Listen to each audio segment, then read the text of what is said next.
In the deepest part of the sea stood the palace of the Sea King. And he had 6 daughters. They played in the garden all day long. Unlike the other princesses, the youngest was quiet and brooding. And her name was the Little Mermaid. Most of all, she loved listening to stories about the world of people. Traditionally, a mermaid could only rise to the surface for the first time in her 16th birthday. And now it's time to see the land and the youngest princess. She surfaced close to the ship, singing and music coming from the deck.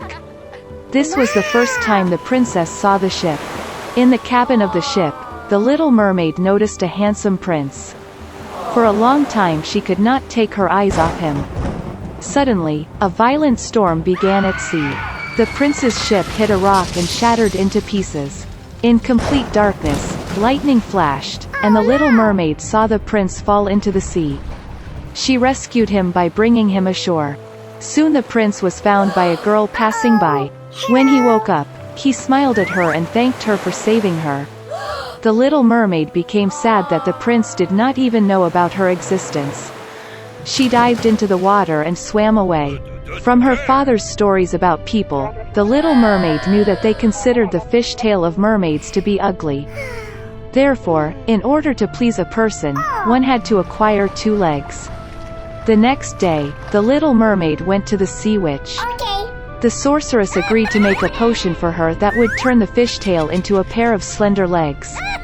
The princess's gait would be graceful, but every step she took would bring unbearable pain. And if the prince married another, the Little Mermaid would turn into sea foam. In return, the witch wished to take her wonderful voice from the girl. The princess was ready for anything to be close to the prince, and she agreed. Having sailed to the prince's palace at night, the Little Mermaid drank a magic drink. A sharp pain shot through her and she passed out. Waking up in the afternoon, the girl saw the prince in front of her, and lowering her eyes, found 2 legs instead of a fishtail. The prince tried to find out who she was and how she got here, but the Little Mermaid could not speak. Despite her airy gait and beautiful dancing, she felt terrible pain in her legs. The prince became more and more attached to the Little Mermaid, but still treated her like a cute little child. It never entered his head to make her his wife. Once the prince admitted that his heart is occupied by the one who saved him long ago on the shore, and they are going to get married. The Little Mermaid was very upset, but could not tell him the truth. When it was time for the wedding, the prince invited the Little Mermaid to go with the newlyweds on a honeymoon trip. A luxurious honeymoon tent is spread out on the deck of the ship. The Little Mermaid had one last evening left to be with the one for whom she left her home, gave her wonderful voice and endured endless torment every day. But he didn't even notice them. When silence fell on the ship, the Little Mermaid sat on the deck and waited for the first rays of the sun. Suddenly, near the ship, she noticed her sisters. They tearfully asked the witch to help save the princess from death. The sorceress gave them a sharp knife, with which the Little Mermaid was to pierce the heart of the prince. A drop of his blood would turn her legs into a tail, and she could return to the sea. The Little Mermaid looked into the tent, and saw there a sleeping couple in love. She did not find the strength to take the prince's life, and threw the dagger into the sea. With grief, the Little Mermaid threw herself into the water. But the kindness of the princess melted the heart of the wicked witch. The sorceress cancelled her spell, and the Little Mermaid again had a fishtail instead of human legs. Once upon a time there was a wealthy merchant who had 3 daughters. The youngest of the daughters was called Beauty. The sisters did not like her because she was everyone's favorite. One day the father was going to go to the city and asked his daughters what to bring as a gift. The older sisters asked for precious dresses and adornments, and the youngest asked for a scarlet rose, the most beautiful in the world. The merchant became thoughtful, but promised that he would do everything possible to find such a flower. And hit the road. The father quickly found gifts for the eldest daughters, but for the youngest he could not find them. Each rose that the merchant met on his way was more beautiful than the previous one, wherever he was looking. And then the road led him into a dense forest. It was very dark and cold there. Suddenly lights appeared in the distance. Approaching, the merchant saw a huge ancient castle, all in gold and diamonds. Entering its gate, he entered a hall full of jewels. He saw that there was a table in the middle of the hall, and there were no dishes on it, and all the dishes were made of silver and gold. But the castle was empty, there was no one. The merchant thought that the owner would probably come any minute. He waited an hour, 2, 3, no one showed up. The merchant could not resist and sat down at the table. Having eaten from the belly, the old man hit the road.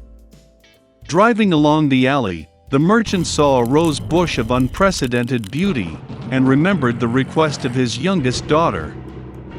He drove up and picked the most beautiful rose. At the same moment, lightning flashed, thunder struck, there was a roar, and rose, as if out of the ground, in front of the merchant, and not a beast or a man, but some kind of monster, terrible and furry.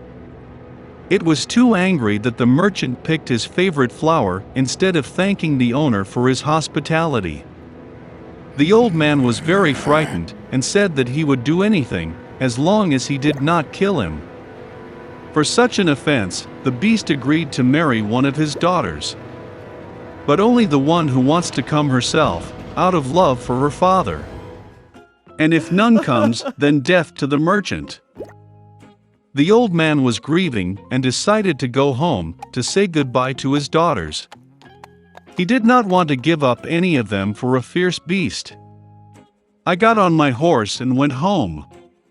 Having met the children, he gave gifts to everyone and told about his adventures. The older sisters pounced on the younger, they say, it was her fault she ordered a lousy flower, for which the father now has to pay with his life. To which Beauty replied that she would gladly go to the beast instead of her father. And so, the next day, Beauty hit the road.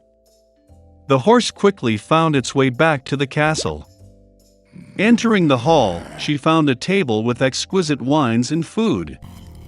Beauty thought that the beast wanted to eat her, so she feeds her. As soon as she had dinner, there was a roar, and a terrible and hairy monster appeared, as if from under the ground. And the beast said to Beauty that since she herself came here of her own free will, it means that she has a good heart. And so the monster will also be kind to her. And with these words, the beast disappeared. Waking up in the morning, Beauty decided to take a walk. Entering one of the rooms, she saw an inscription on the table, "Whatever the beauty wishes, I will do." The girl thought that after all the monster is kind and probably he is not going to eat it. So they lived for a long time. The beast treated Beauty very well and fulfilled all her desires. One day the girl dreamed that her father was sick. She really wanted to visit him. The beauty tearfully asked the beast to let her go, and promised that she would definitely come back. The monster replied that she was free, and could return whenever she wanted. The next day, Beauty put on her most expensive clothes, and went to her father. He was very happy to see his daughter safe and sound. Her sisters came running and saw that she had become even more beautiful, and even dressed like a queen. A week later, Beauty had a dream that the beast was lying on the grass in the park and dying. She woke up in horror and decided to urgently return and cure him. When the girl approached the castle, she saw the lifeless body of the beast on the grass. Her heart was breaking with pity.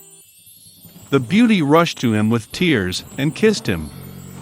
And at the same moment lightning flashed, thunder struck, the whole castle was lit up with a bright light, and music played everywhere. The monster disappeared, and in its place the most charming prince lay on the grass. He told Beauty that this evil fairy had bewitched him and turned him into a monster, until a young beautiful girl fell in love with him and wanted to get married. The beauty gave him her hand, and they went to the castle. The next day, Beauty and the prince got married and healed happily ever after. This is how a good heart can break an evil spell.